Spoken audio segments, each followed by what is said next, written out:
Hello, and welcome to LOGIVERSE. Today, we're not exploring the stars, the mind, or technology. We're exploring something far more fundamental, something that once drove humanity to climb mountains, cross oceans, split atoms, and decode the very language of life. Something that built civilizations, and now, quietly, is dying. This is the story of curiosity, the flame that once burned in every child's eyes, now flickering beneath screens of endless comfort. The same curiosity that made us ask why is now buried beneath a mountain of convenience, distraction, and certainty. We are the most informed generation in history, and yet, paradoxically, one of the least curious. The world has never been so connected, and yet our inner worlds have never felt more disconnected. So the question is, what happened to human wonder? Chapter 1. The Flame That Built Civilizations. Curiosity is not just a trait. It is a biological instinct. The mind's hunger to explore the unknown. It's what made early humans follow the stars instead of their fear. It's what made Galileo look through a telescope and defy the church. It's what made Einstein imagine what it would be like to ride a beam of light. Every great leap in science, art, and philosophy began not with certainty, but with a question. Curiosity is the seed from which every truth grows. But the modern world, ironically, has made questioning obsolete. We've traded exploration for explanation. We no longer wander through the forest of thought. We scroll through it. Today, curiosity doesn't live in our actions. It lives in our algorithms. We don't ask, why is the sky blue? We just Google it, get an answer in half a second, and move on, empty and untransformed. Curiosity was never about answers. It was about the search itself, the wonder that something existed beyond what we know. That humble awe is what makes humans divine.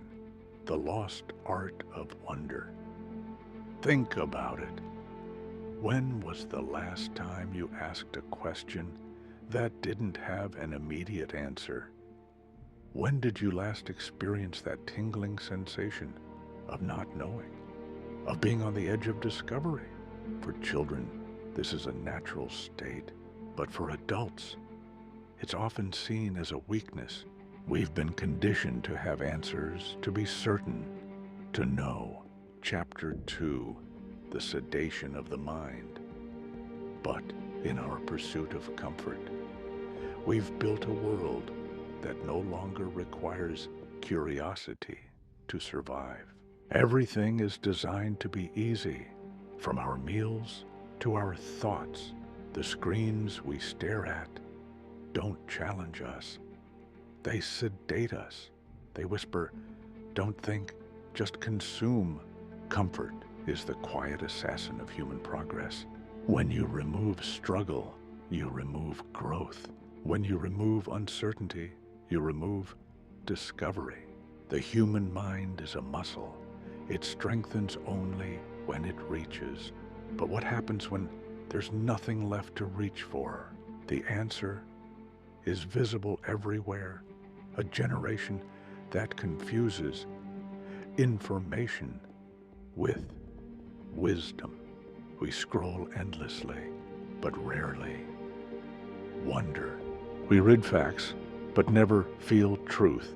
We have every tool to explore the universe, but we use them to feed the same shallow patterns of comfort and validation.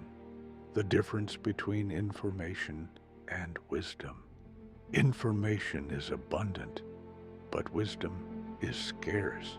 Information tells us what to think. Wisdom teaches us how to think. Information is about knowing the answer. Wisdom is about understanding the question. We need to be careful not to confuse the two. Chapter 3, The Algorithm of Apathy. The digital age was supposed to be humanity's Renaissance 2.0, a world of infinite knowledge at our fingertips, but it became something else, a hall of mirrors. Our curiosity is now directed, manipulated, and monetized. Social media doesn't reward curiosity, it rewards conformity. The algorithm studies your behavior and feeds you only what you already like, creating a bubble of familiarity that kills the unknown. And what is curiosity, if not the courage to step into the unknown?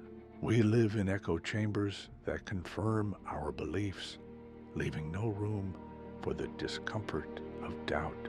And doubt, ironically, is the birthplace of wisdom. Nietzsche once said, "Convictions are prisons. Only doubt sets us free." The problem with echo chambers are comfortable, but they're also suffocating. When we surround ourselves with people who think like us, we don't challenge our assumptions. We don't grow. We need to be careful not to mistake confirmation for understanding. Chapter 4, The Psychology of Stagnation. Psychologically, curiosity thrives on novelty and challenge. When life becomes too predictable, the dopamine circuits that fuel wonder begin to dull. This is why children are naturally curious. The world is new to them. Everything is a mystery. But adults living in routine forget how to see. We replace exploration with efficiency. We replace play with productivity. We stop looking at the stars because we already know what they are. But knowledge without curiosity is sterile. It fills the mind, but empties the soul. Carl Sagan once wrote, "Somewhere, something incredible is waiting to be known." That somewhere isn't just in the cosmos. It's inside us. It's the part of you that still remembers what it felt like to look up at the night sky and wonder. The importance of novelty. Novelty is what keeps us engaged. It's what makes life exciting. When we stop experiencing new things, we stop growing. We need to find ways to incorporate novelty into our lives, whether it's through travel, learning, or simply trying new things. Chapter 5, The Comfort Paradox. 15. The paradox of modern life is this: we've achieved the comfort our ancestors dreamed of, but in doing so, we've lost what made them dream in the first place. We have machines that think, cars that drive, AI that writes and paints, and devices that answer every question. But the one question that no machine can ask is why. Our ancestors faced hunger, storms, and wars. Yet they built cathedrals, wrote poetry, and chased stars. We face none of those threats. And yet, we struggle to find purpose because purpose doesn't come from ease. It comes from curiosity. Curiosity gives meaning to existence. Without it, comfort becomes a cage disguised as freedom. You can have everything and still feel empty because your spirit was built not for consumption, but for exploration. The limits of comfort. Comfort is a double-edged sword. On the one hand, it's made life easier. On the other hand, it's made life less meaningful. We need to find a balance between comfort and challenge, between ease and exploration. Chapter 6, Reigniting the Fire, 18. So, how do we bring curiosity back? How do we resurrect wonder in a world that has replaced awe with algorithms? The first step is awareness. Recognize how comfort manipulates you. Notice when your mind seeks distraction instead of depth. When you feel boredom, don't run from it, follow it. Boredom is not the absence of curiosity. It's the space where curiosity is reborn. The second step, seek discomfort intentionally. Read something you disagree with. Talk to someone outside your belief system. Do something unfamiliar. Curiosity doesn't survive in repetition. It grows in the soil of the unknown. And finally, curiosity isn't childish. It's sacred. It's the voice of your higher intelligence, calling you to explore beyond your comfort zone. Practical steps to reignite curiosity.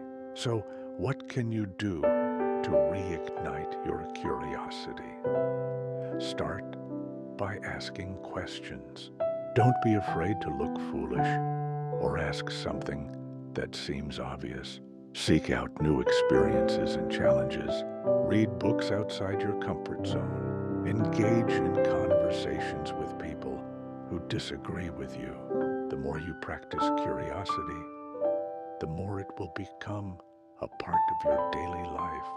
Chapter 7, Final Reflection. In the end, the death of curiosity isn't a societal tragedy.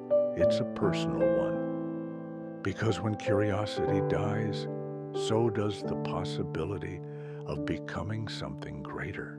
We are the species that asked questions before we had answers, that dreamed before we understood dreaming. Our curiosity built the world you're standing in right now. Don't let the comfort it created be the reason you stop asking. Why? Because the moment we stop wondering is the moment we stop being human. This is LOGIVERSE, where logic meets existence. And this is your reminder to never stop asking. I